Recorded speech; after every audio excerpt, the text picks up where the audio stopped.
Hey everybody, welcome to this week's episode of Pensado's Place. Got the iconic bass player from Earth, Wind & Fire, Verdine hot off the Verzuz battle, plus his running dog, Neal Pogue, an incredible engineer that you know with incredible works.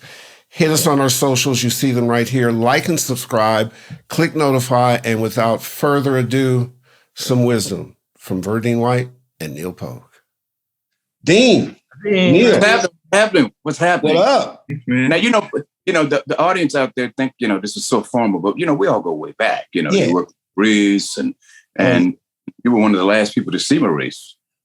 Man. At Saturday Arts House, Art McNown's house. Absolutely. I have a. We all go way back. Yeah, no, this is really family. And Neal's married to an artist that I used to manage. And part of what makes this really special is we can just talk like family. We ain't got to put on no pretense, put on no thing. So the Verzuz battle coming off a historic, amazing event that in the digital stratosphere and the social media stratosphere just moved the numbers incredibly. I think the world got to see two great American songbooks. The Verzuz battle between Earth, Wind & Fire and Isley Brothers was literally historic. What was it like from your end, Dean? Well, first of all, it happened really fast. And I've been hearing about Verzuz the whole year, about us doing something. I wasn't sure, of course, you never know. You hear everything about yourself and some things happen, some things don't happen. But it did happen. And but sitting there was fantastic, sitting with Philip and Ralph and Ronnie and Ernie and just going back and forth with the songs. And Steve did a great job.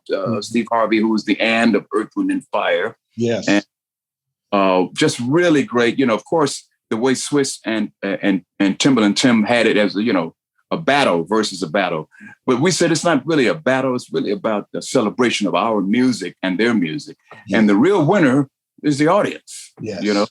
And so it turned out really great. And we sang their songs. They sang our songs. Philip sang with Ronnie and Ronnie sang with Philip. And everybody of all ages saw it. And people that maybe didn't even know a lot of the songs were introduced to them, to new generation. I think that's 100% correct. I've talked to people who didn't know. I've talked to old fans. And everybody had the same reaction: blown away. Got a chance to get into songbooks and hear songs they hadn't heard for a minute. You know what I mean? And I will just say this and we'll talk about it later. In my travels with your brother, with Maurice, I can honestly say every time he was around Steve Harvey just reduced to puddles. He is the biggest fan. He honors Earth, Wind & Fire and Isley Brothers too. But just so all that passion you see from Steve, that's real. Like he cares about Earth, Wind & Fire in a very deep, deep, deep way. So absolutely. Right. And he wrote the introduction to Maurice's book. Yes, that's right. And Bellas gave us the BET Lifetime Achievement Award. Yep. But actually the last, I think, television appearance that Maurice had made, When I first heard the first Earth, Wind & Fire song, all I could listen to was you. And your style has influenced so many people. Well, what song? Everything. What is your first? What is like your the first album? Man, was it Last Days and Times, or was it the first Earth, Wind & Fire record? Yeah. Well, no, maybe the second one then. Okay, yeah. Generally, when people say I have your first album, it's when it's generally never the first album. It's an album when you find out about it. That's the right. Well, I couldn't afford any record players or tape players or anything. So I was a strictly a radio guy. But my question is, the influence that you had not only on every bass player, but on every musician, and who were your early influences that inspired you to the style that you still have today? Well, I was very lucky. I sort of caught the tail end of jazz, with upright bass and things like that. But my influences, of course, was James Jamerson, on bass guitar, McCartney.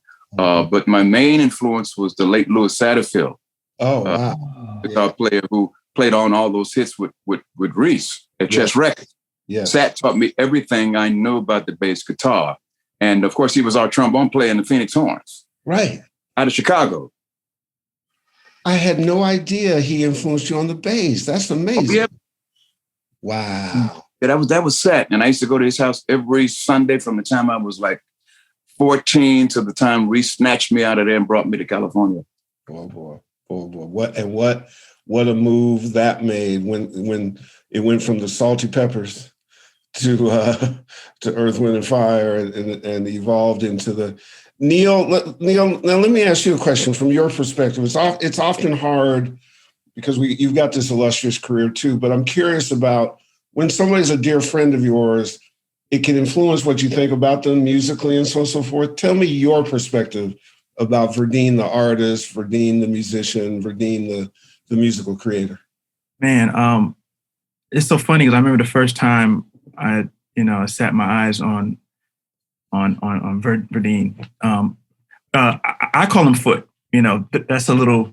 That's a private joke. We'll get to off the air. Okay. All right. Gotcha. There's a long story, but long story. Man, I think the first time I set my eyes on him was on the "That's the Way of the World" album, and looking at the album cover, he had this hairstyle and his and what he was wearing, and there's something about him. I was like, wow, this guy is cool, And then years later, of course, listening to his bass playing just always blew me away. Right. But years later, once I met him, we just hit it off. You know what I mean? Just two kindred spirits, man, and we've been, best friends ever since. But as the bass player, he's so percussive, and I think that's what Earth, Wind and Fire was. I mean, everything was just so percussive. Just how he played, just the groove, and I was just enamored with it. And this week with them and Isley Brothers, like my two favorite groups, was a whole nother level. And just listening to those songs in the same setting was like, wow, just, it was an event, but Foot, he's just an amazing guy. And we talk literally every day, just brainstorming just about life and music and everything, Yeah. So, hey, Neal, I think we both mixed an album right around the same time period. And I don't know if this happened to you.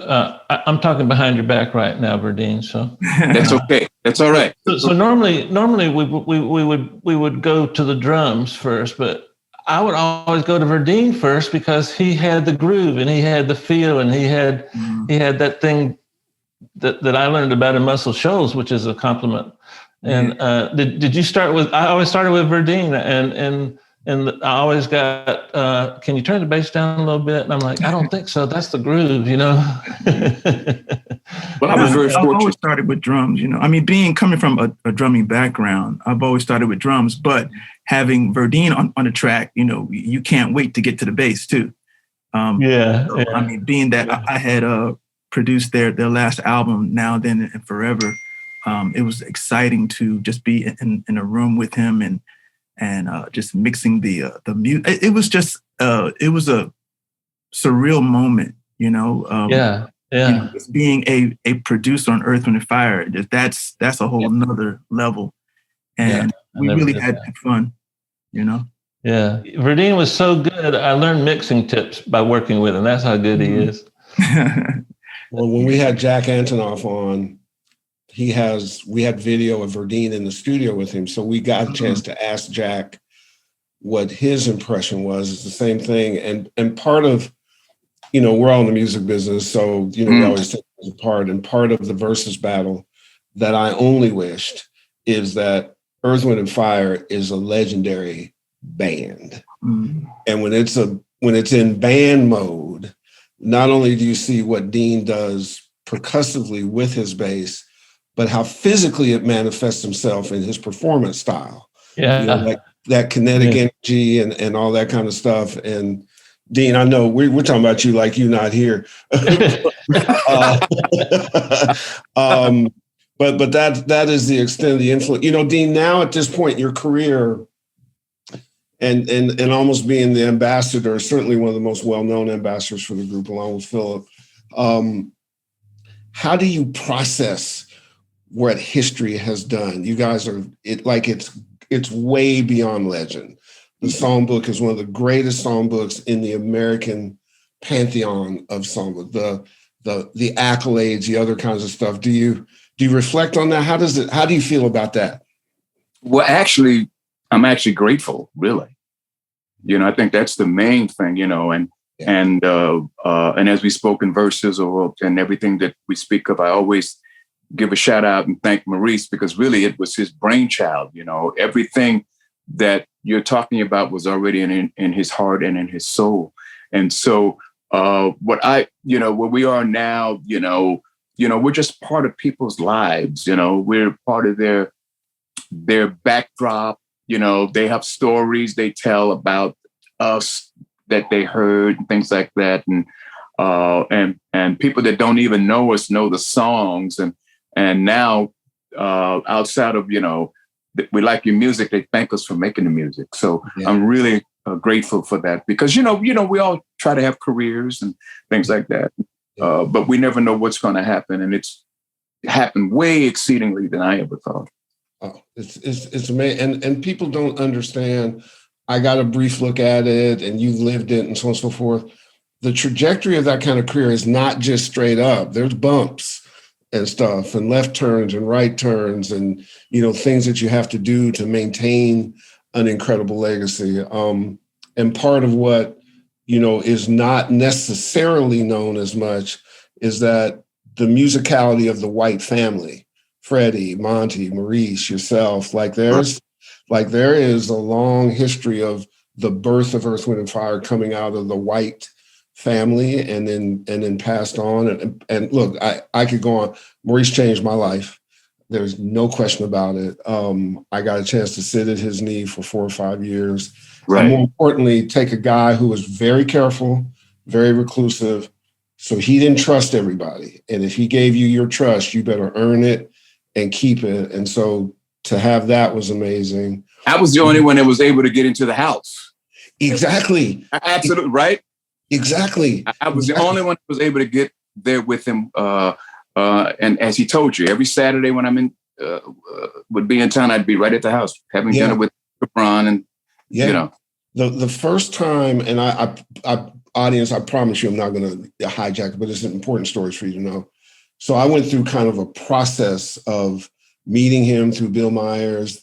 And then what Maurice was, and part of what is part of the incredible story, it's not just his musicality, his vision was way ahead. I'm going to push the performance art element. I'm going to push magic into it. I'm going to push a genre thing, a symbolism, meaning, spirituality, and make great records, and have a great band and be a front man and all that stuff. Right. But so I went through series. We were faxing each other ideas. That's how long ago it was. You're all faxing. Oh my God. Faxing. Right.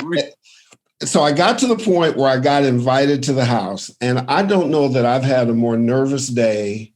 And so I put on Depends and all kinds of stuff when I went over there, because I didn't know how it was going to be. I'm going to Maurice White's house, and we never got past the living room, because on the pool table were all these small travel boxes, right? And I'm such a fan. I'm going, they're travel cases. I'm going, those have to be Kalimbas. They have to be. And so subconsciously, we're talking about what potentially could happen.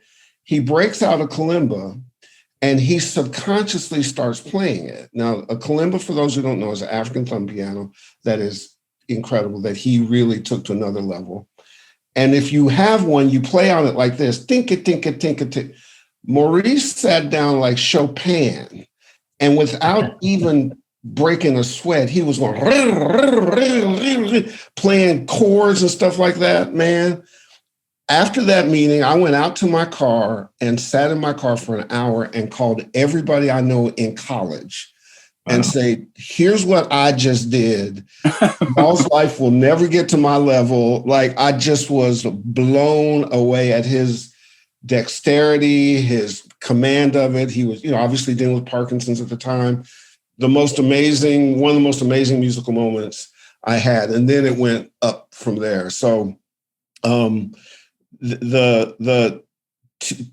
of what has been fascinating to know you both is that in some ways, the curiosity of moving forward and continuing to create never stops, right? Is that a fair statement from both of you? No, that's fair. That's fair. Mm-hmm. That's fair. Neal, because you have, man, your last 4 or 5 years, Neal, has been just on fire. Yeah, I've been blessed, man. I mean, you know, coming off the win of Tyler, the Creator, for Rap Album of the Year in 2020, and then having the 2 Grammys for winning with Kaytranada. Yeah, you know, winning 2 at one time. You know, I was just trying to get 1, but winning 2 was that was amazing. That floored me. So yeah, for the last 2-3 years, man, it's been great. You know. Yeah. And Neal, go ahead, Dave. Sorry. I was going to remind him that purple fur behind him has got to go one of these damn days. If you got the purple fur, you got to have the red goatee, dude. It goes together. I talked to Prince about this, and the purple walls. It's the hot purple petting zoo, man. You know, you come in here, you pet the wall. Purple fur. It's purple fur. Like not real fur, but real fake. Yeah, it's the fox fur. Yeah. Yeah. Hey, man, you said something that really struck home with me. You said that drummers really have a feel for certain things because they have to listen to everybody in the band, and so your ear gets tuned to listening deep into the process, and you've carried that over into your mixing world, where when you hear a song for the first time, you're able to hear the elements that are deep inside and the things that are going to make the song come to life based on your instincts. Can you give us a little hint on? Because I want to be that way too. Help me out. How about just saying it that way? You know you are. I mean, mixing to me, it's a whole nother level. It's a dimensional thing. I don't look at it as everything up on a wall. I look at it as levels. And so, yeah, I mean, as a kid, you know, growing up listening to 45s and albums and all my favorite albums, I really wasn't aware of mixing, but I was so intrigued with, you know, listening to all how things are panned in my ears, you know, while listening on my headphones. I mean, this is before beats and all that. So I was a kid in my room. I had the red, had the red light on with the posters and just listening in my room and was always just enthralled in just music and hearing it and how things were panned left and right, and didn't know that was called panning, didn't know about delay, reverb, or anything. And then later on in life, becoming a drummer and just being locked in and having to keep the groove, you know, because the guitar player is in his own world, the keyboard player is in his own world. So I have to keep the groove. And so that helped me in my mixing, you know, where I have to listen to everybody, I have to listen to everything. And so, yeah, just it's amazing how that road led back to here, you know? Yeah. And Verdine, almost the same. Just apply it to what I'm doing now. Verdine, I'm almost asking the same question to you, because as a band member, I played in a million bands, some not so good, some extremely good. But the function of a bass player, you have to coordinate with the drummer, you have to coordinate with the other band members. And when I hear your records, the records you play on, like if you listen to the Stones, Keith Richards, the guitar player, is the guy that sets everything. And in your band, it feels like you're that guy. And so how is that, does it come natural, or do you try to be that guy, or how do you interact with the band in such a way that you guys are so good? Well, the original foundation for me, which was a big help, was that I was able to play with my brother Freddie, you know, and talked about when Herb was talking about the White family, my dad was very instrumental. That we had a big basement, so we had a chance to rehearse a lot in Chicago. You know, we were down there every day. I mean, like every day making noise. My sister would tell you now it was just noisy. And so we were able to work on grooves. I played with him. And then, of course, when I came to California, you know, I played on all those records that Maurice had produced and those tracks. So it sort of kind of transferred over to the band. And now we have John Paris, and I was able to give John a whole history of Maurice's work and Freddie's work, which he knew of anyway. So it was like a pretty natural flow, you know, and but at the same time, Maurice let me be free, to have a very unorthodox style. I don't know if my style would have worked with any other band. I had a lot of freedom to try different things, because Sat was like that. Satterfield was like that. He was very unique, very innovative. So I was able to try a lot of different things.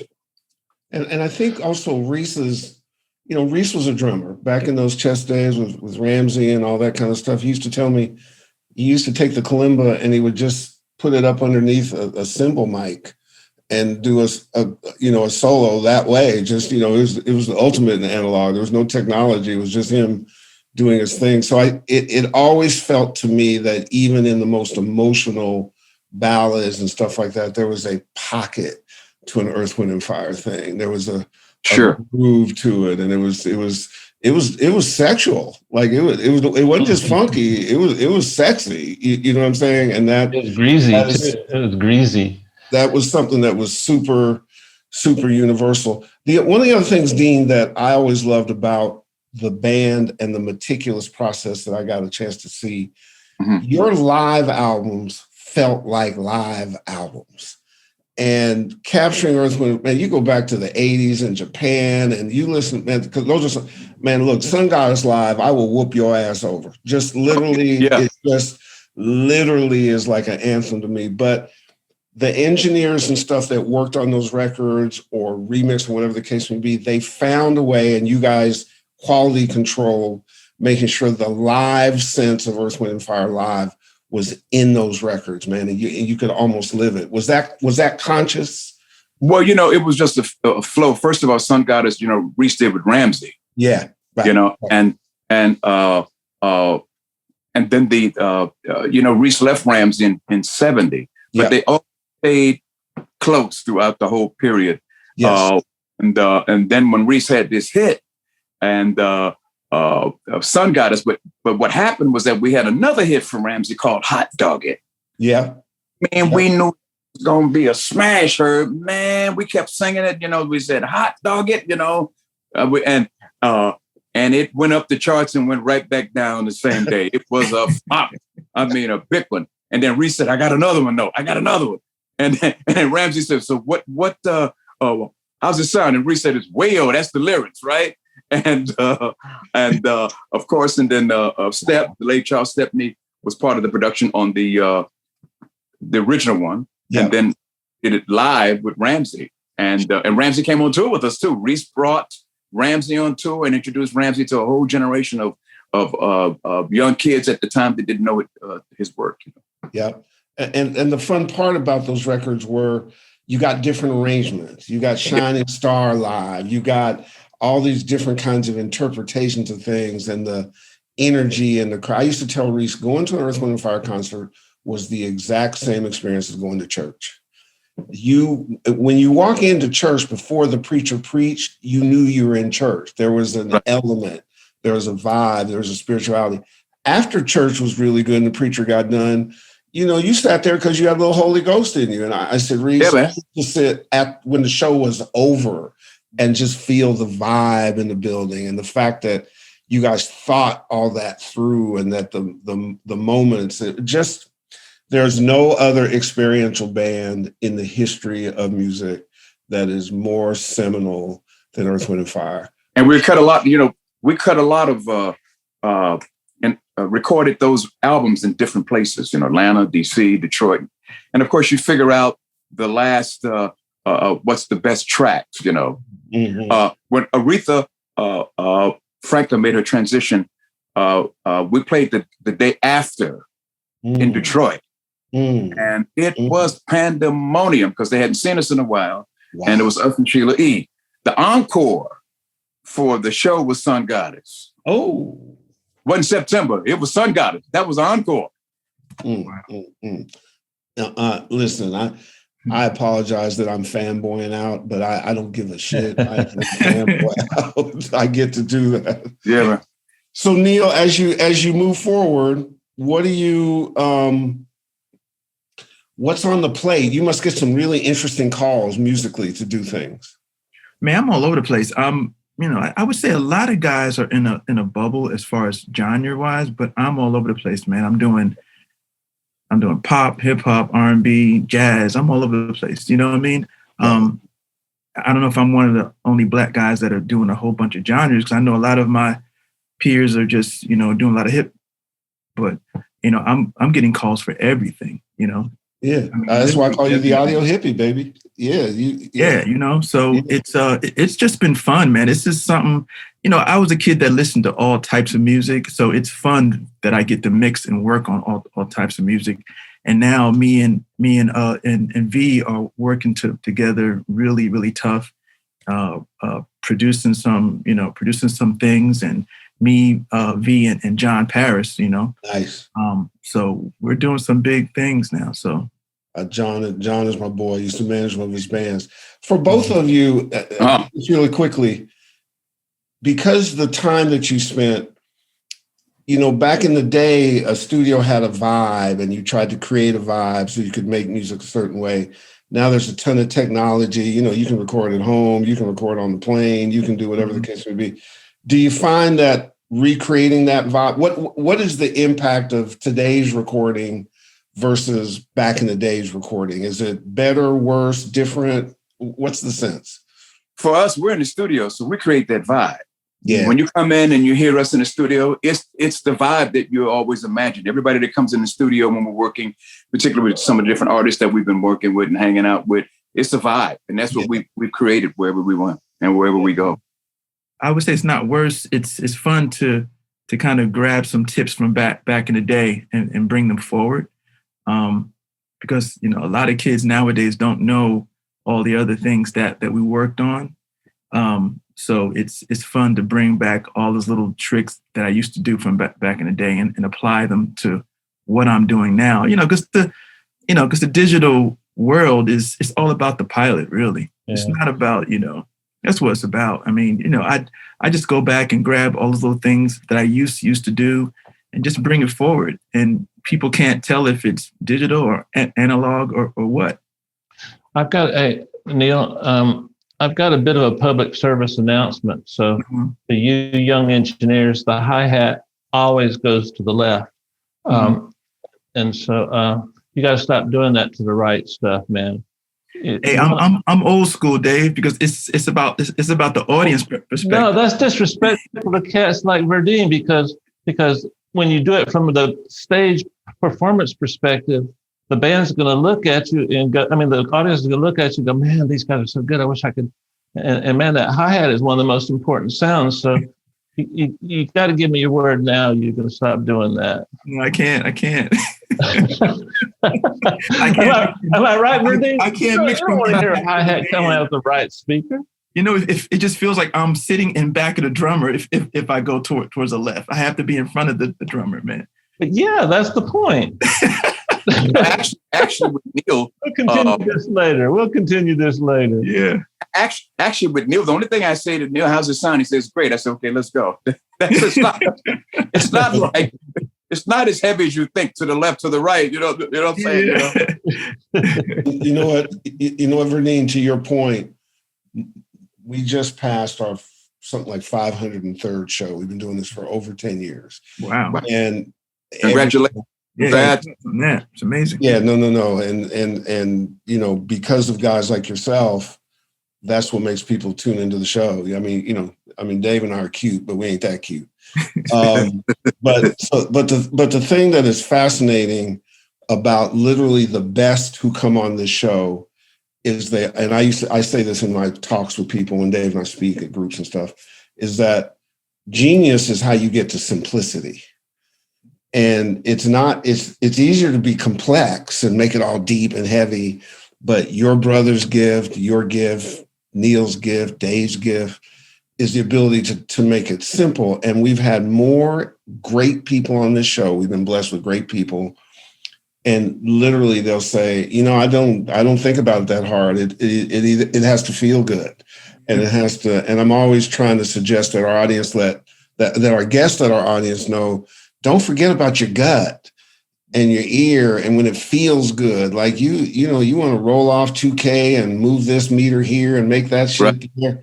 If you ain't feeling it down here or up in here, you're off to the wrong start. Do you agree with that? God voice. That's what I call it. I call it the God voice. That gut feeling. If you're going beyond the reactive move, then that means that you're doubting yourself. Don't doubt it. Just do it. Like don't. I always say, don't talk about it. Don't talk about it. Be about it. Yeah, you know what I mean? Just move forward. Just go. Just do it. But some people, we're in such a fearful society right now. Afraid to do this. Afraid to do that. Afraid to make that move. Just do it because it's only music. I hate to say it like that, but it's only music, meaning that it's something that it's a gift. You know what I mean? So you just got to move with that God voice and just make great music. Right. I always laugh when they come up and say, well, the data says that. The data says, right? And you can't go by data. If we don't go by data, I never would have came to California. Right. Exactly. Right. All the algorithm stuff, that's just crazy, man. Right. The data would have says, okay, there's not going to be a group that there's never been a group that ever did had 9 members, flew through the air, had a great leader play kalimba, right? A bass player turning backflips, right? Yes. Data doesn't tell us that.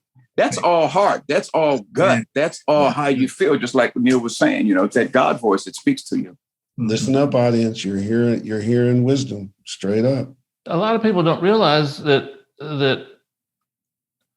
the acts that really do well and that get out into the public and become major acts all probably got dropped because they were unique. And the recording industry is not set up to look for unique. They're set up to look for the next best thing based on the current best thing. And so Elvis couldn't get a label. Beyonce got dropped. Alicia Keys got dropped. All these bands have gotten dropped, and eventually someone had the wherewithal to take a chance on them because they were unique and different. And you look at Prince. If you want to be a legend or do great, go your own path. Screw everything else. But before you do that, pack your head with a bunch of songs that you like over the course of the next 30 years, and then all of that'll just come out. You don't have to look for it or think about it. It will just manifest itself out into your work. Right, Neal and Verdine? Yeah. Herb. Yes, sir. Speaking of what they were just saying, getting dropped, we never got dropped, but we were never on Soul Train. What? Right. You know what? I knew that. Right. But let me tell you, later on, of course, Don said that was the biggest mistake he ever made, not having Earth, Wind & Fire on in his life. So what happened was that we wanted to play live on Soul Train. So Don said, no, we don't do that around here, blah, blah, blah, blah. Get out of here, right? Don said that, right? And so about a week later, then Don Kirshner's rock concert put us on. And that's how we crossed over to the massive audience. But a few years later, we got a Soul Train Lifetime Achievement Award. So bizarre. So we were the first group in history that got a Lifetime Achievement Award on a show that they were never on. That's unbelievable. Sweet revenge. And then those awards are heavy. And our good buddy Paxton Baker, Pax out of DC, who was running Centric, Yes. Running BET at the time, and he knew about it. He said, I got to do this. I got to fix this feed. So, but it was a wonderful moment. But those are examples of the things that may happen, or not happen for you. And you can't get discouraged by it. As long as you know what you have, and believe in what you have, you'll be okay. And Dean, sometimes in the talks, I'll tell people, life is like surfing. Your job is just to stay on the board. You don't always have to look good. You just want to stay on the board. Sometimes you're going to hang 10. Sometimes you're going to hold on for your life. But right. If you stay on the board, you'll eventually get to the shore. And the journey is what's happening. It's not when you get to the shore. It's the ride along the way. And Earth, Wind & Fire has always stood for, and I think Neal's career, when you know it, stands for intuitiveness, Right. feeling it. There's a reason that the interludes for Earth, Wind, and Fire are as important as the songs. Yes, right. Those moments of just getting together in the studio and grooving and then turning into something that people should have and should know. That's reaching out and just, just being who you are and moving forward. And that authenticity, I think, has never left the band. I think it's always been, the unique thing. Let me go quick sidebar, because I think this is often also not paid attention to. We all don't get there alone. It's family and things, and it's what people don't see. I know what Cherokee and the children mean to Neal. Dean, tell a little bit about your irrepressible, amazing mate, Shelly. If there's anybody you want rocking with you, it is your lady. What has she meant in your life? Y'all know Shelly, you know what I mean? And we've been together for 40 years, and she's my ride and die partner. And people don't know she has an incredible history herself, on Broadway, theater, movies, television. And when we got together, it just clicked. And she's been a big help to me in my career, advice.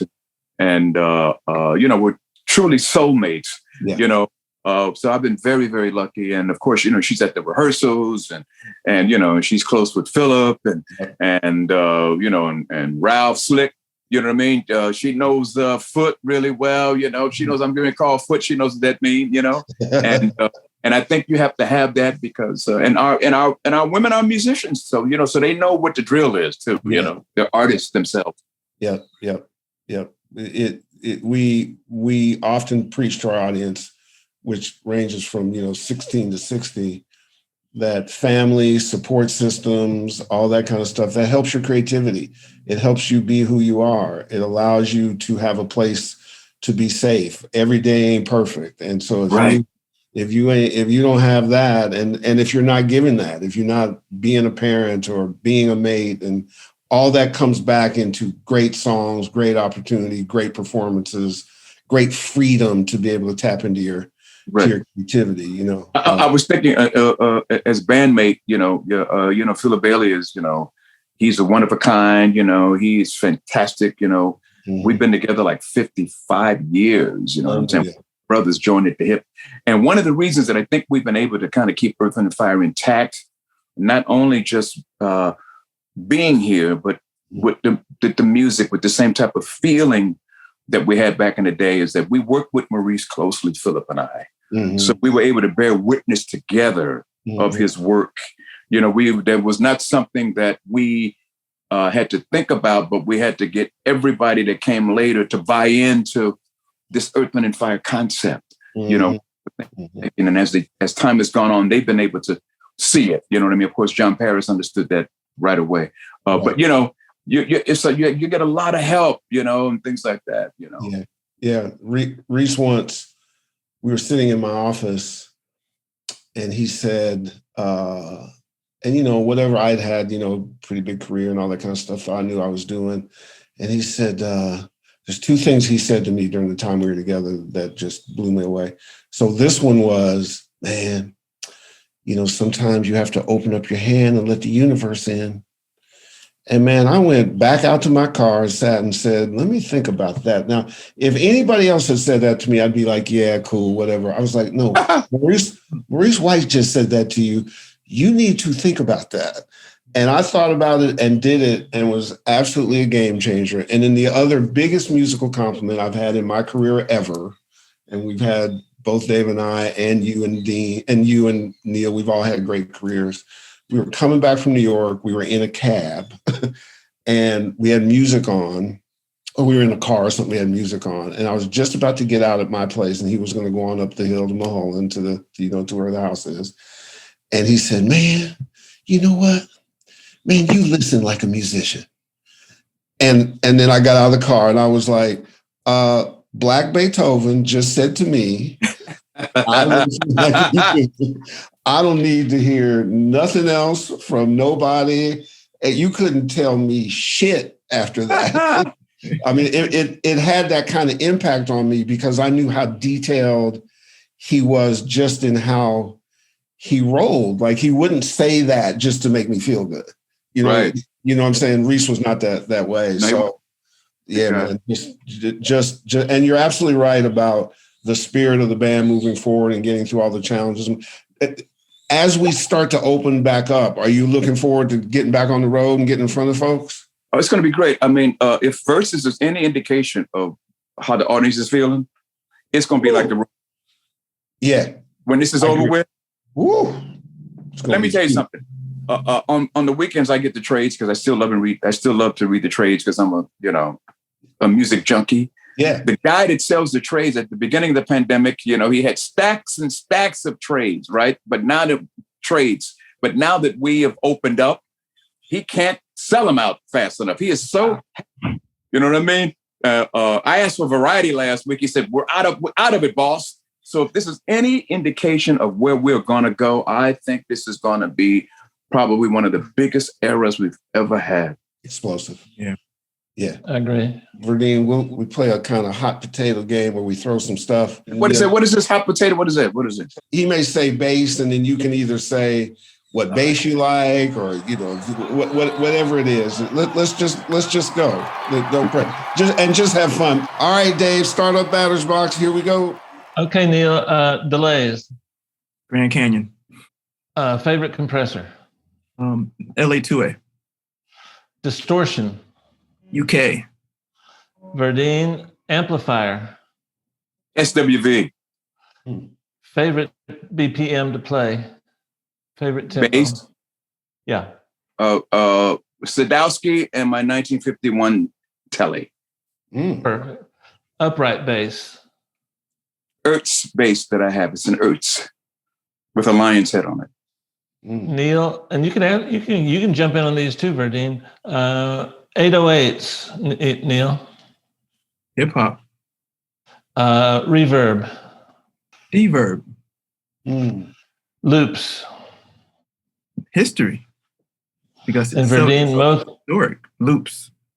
Verdine, your favorite Earth, Wind, and Fire song to play. Fantasy. Oh. That's the way of the world. We don't play it that much, but Spirit. We played it at Maurice's celebration. One of my favorites. I've only played it like 3 times alive, but one of my favorite songs. Sure. All right. Well, that was fun. But it wasn't just fun. It was historic. I know. I got to tell you, as much as we've done this, the great shows fly by. Like ordinarily, it's 40 minutes, and we're at an hour. Crazy. And already could go another 2 hours. We just got started. Yeah, I know. Isn't it crazy? The thing. So there's a number of things that are exciting, and a blessing. The blessing part is to have you as friends. I know you both as human beings beyond your talent. And there's a lot of family here and love, and that is the blessing. The exciting thing is that you guys are connected and doing some new shit, and because I know you're gonna flip it, smack it, rub it down, and do all the rest of it, and there's going to be new and exciting stuff. And I agree with Dean. We're in this renaissance period, like we're coming out of something into something new. And that's where I think musicians lead and artists lead. And we all have a responsibility to push that envelope and grab the new and introduce it and have the courage to do that. Because like you said, Neal, it's music. Yeah, man. Just do it. Don't overthink it. Just go do it. And I love the fact that this is a collective experience that we've all been having. Yes. And we've all been affected by it. Yes. We are passionate and we are engaged. That's what I really love what's going on. Yeah. If you were to share a bit of advice for our audience, for each of you, our audience is 16 to 60, every color, every genre, every gender in 200 countries, but they love what you do. They're passionate about what they do. What advice would you give them? I would say, in this whole game, I would say is perseverance and patience at the same time.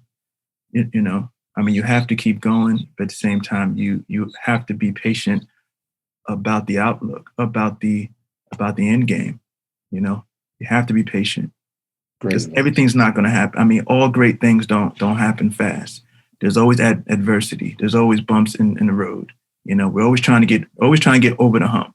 You know, as George Clinton said. You know, so yeah. Great advice, Dean.